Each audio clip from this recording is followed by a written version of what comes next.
আমাদের আর দেখা হবে না। মানুষ আমাকে প্রায় সময়ই জিজ্ঞেস করে কোন দুঃখটা আমাকে সবচেয়ে বেশি পোড়ায়।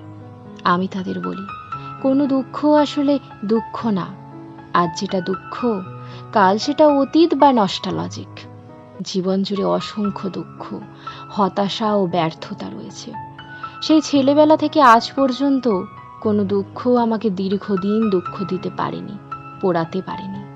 কিন্তু ইদানিং একটা দুঃখ আমাকে পোড়ায়, ভীষণ ভীষণ রকমভাবে পোড়ায়।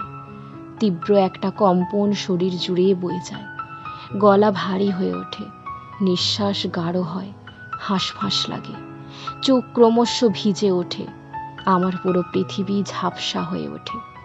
যখন ভাবি আমাদের আর দেখা হবে না, পৃথিবীর হাজারো মানুষ তোমাকে দেখবে, কিন্তু আমি আর কখনো দেখতে পাবো না তোমায়।